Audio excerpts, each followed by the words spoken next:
Welcome back. While law-abiding citizens and people who work hard for their money going about their business looking forward to the holiday season, there are those who have a different mindset, and that is to rob and steal to get their things, or to get the things that they want and desire. As a result, the police and the general public, they have a heightened level of concern when it comes to armed robberies. A beauty salon on Nassau Street was robbed on Saturday, and a restaurant on East Street South robbed on Sunday, with the culprits brandishing firearms in both cases. Well, tonight, police are asking for your help in tracking down this man, 29-year-old Reuben Gilbert, for questioning in connection to a recent armed robbery. Gilbert's last known address is Allen Drive, Fire Trail Road. He is of slim build and dark brown complexion. If you know of his whereabouts, you are asked to contact CID 502-9991 or 2, or you can remain anonymous and call Crime Stoppers at 328-TIPS, 328-8477.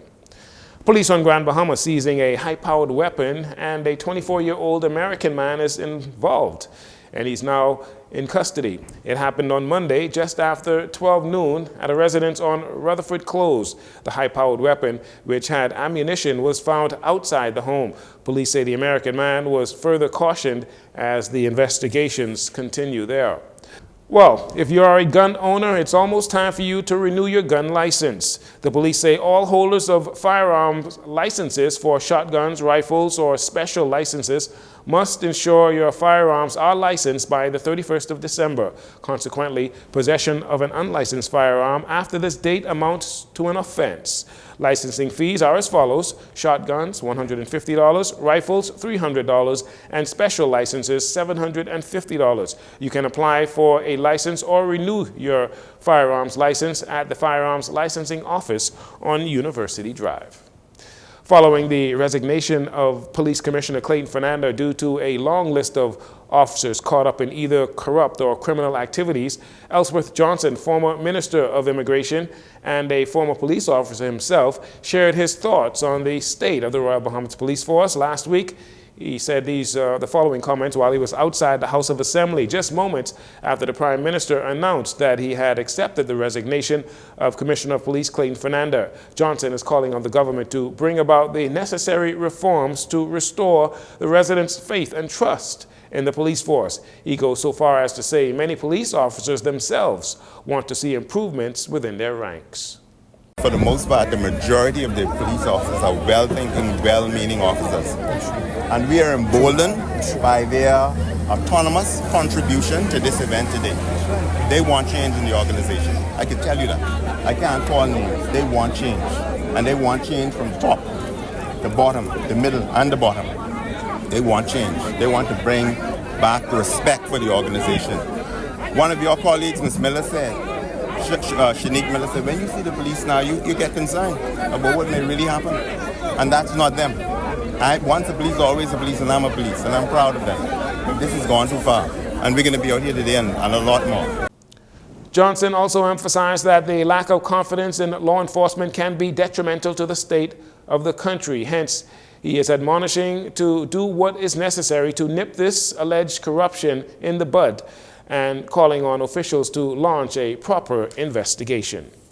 And finally, although the 2024 hurricane season is now behind us, a local company is introducing a new eco-friendly concrete and rebar that is said to be able to withstand different types of natural disasters, including Category 5 hurricanes. LaTanya Roberts tells us more in this next report.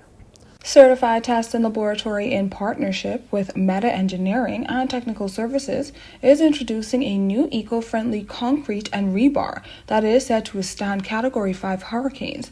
President of Certified Testing, Whittington Brown, tells our JCN more. With regards to environmentally friendly and the high hurricane resistant factors of this product, if we're looking now at the hurricane, the insurance rates, because if you now, instead of having to spend several $1 million to go replace buildings, the only thing you would have to do is maybe dust the building off. You can withstand it, so it's going to actually save the government money in the long run. So it's the same thing when you started the energy efficient light bulbs. It may cost a few dollars more, but it actually lasts longer than the traditional bulbs.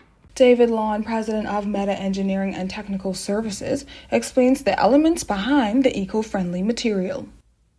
The material itself is called Texon Grizzly Reinforcement Product. It's a rebar that's actually made out of volcanic rock. And because it's made out of volcanic rock, it has a number of really wonderful principles. Number one, it takes high temperatures to even bother it, over 1400 Celsius. It is corrosion resistant, so it's perfect in the Bahamas because of your salt air. It is also non-toxic, so it won't hurt in ocean and sea and water applications. Chris Calvin, founder of Lightweight Concrete Solutions in Canada, stated the importance of utilizing the new material to construct hurricane shelters. It does cost more, but actually myself and David Lawn, who's doing these panels, we actually designed a shelter that would withstand an EF5 tornado, a Cat 5 hurricane, a seismic event to 8.5 on the Richter scale, and wildfires, flooding, you name it. Certified Testing Labs is trying to introduce this product to the government, and although representatives from Disaster Risk Management were present, they did not give any comment about the direction the government will take with this eco-friendly and disaster-resistant product. Thanks so much for that report, LaTanya. And that'll do it for your JCN Evening News. Once again, I'm Jarino Saunders. It's been a pleasure to have you join us. This segment of the news has been brought to you by Sun Oil Limited.